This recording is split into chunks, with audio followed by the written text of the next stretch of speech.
సాహితీ yoga 30 days weight loss online class లో join అవ్వండి. మీ అధిక బరువు తగ్గించుకోండి.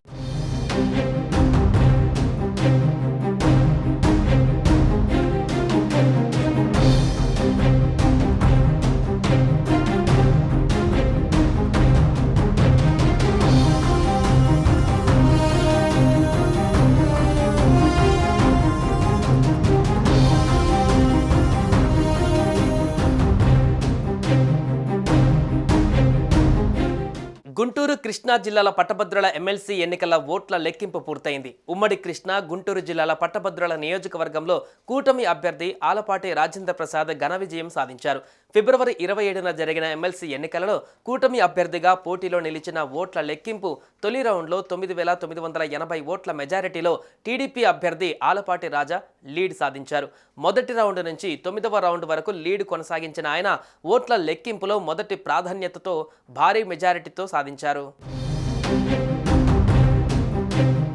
మొత్తం 9 రౌండ్లకు గాను మంగళవారం తెల్లవారుజామున 5:50 సమయంలో చివరి రౌండ్ పూర్తయ్యే సమయానికి ఆయనకు 82,320 ఓట్ల ఆధిక్యం వచ్చింది. 7వ రౌండ్ ముగిసేసరికి ఆయనకు 1,18,070 ఓట్లు వచ్చాయి. మొత్తం 2,41,873 ఓట్లు పోలవగా 7వ రౌండ్ పూర్తయ్యేసరికి 21,577 చెల్లని ఓట్లు గుర్తించారు. దీంతో 50% పైగా ఓట్లు సాధించడంతో ఆలపాటిని విజేతగా ప్రకటించారు. ఇక 9వ రౌండ్ పూర్తయ్యేసరికి ఆలపాటికి 1,45,057 ఓట్లు వచ్చాయి. సమీప ప్రత్యర్థి లక్ష్మణరావు 62,737 ఓట్లు సాధించారు.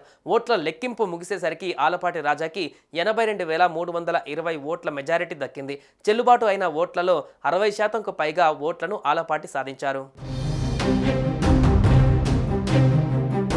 తన విజయం పైన ఆలపాటి రాజా స్పందించారు. ఈ సందర్భంగా వైసీపీ పార్టీ పైన తీవ్ర విమర్శలు చేశారు. వైసీపీ ఎంత బురద చల్లాలని చూసినా కూటమికే పట్టం కట్టిన పట్టభద్రులకు ధన్యవాదాలు తెలిపారు. 483 బూతులలో ఒక్క దాంట్లో కూడా వైసీపీ పార్టీ మద్దతు తెలిపిన అభ్యర్థికి మెజారిటీ రాలేదని ఎద్దేవా చేశారు. ఈ విజయంతో వైసీపీకి మరోసారి ప్రజలు గుణపాఠం చెప్పారని, తనను నిలబెట్టి గెలిపించిన చంద్రబాబు, పవన్ కళ్యాణ్, పురంధేశ్వరి, లోకేష్ కు ధన్యవాదాలు తెలిపారు.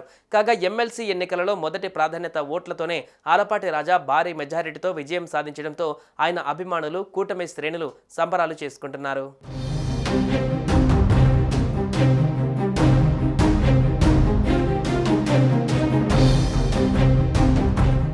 సుమన్ టీవీలో మీ పర్సనల్ అండ్ బిజినెస్ ప్రమోషన్స్ కోసం కింది నెంబర్కి కాంటాక్ట్ చేయండి.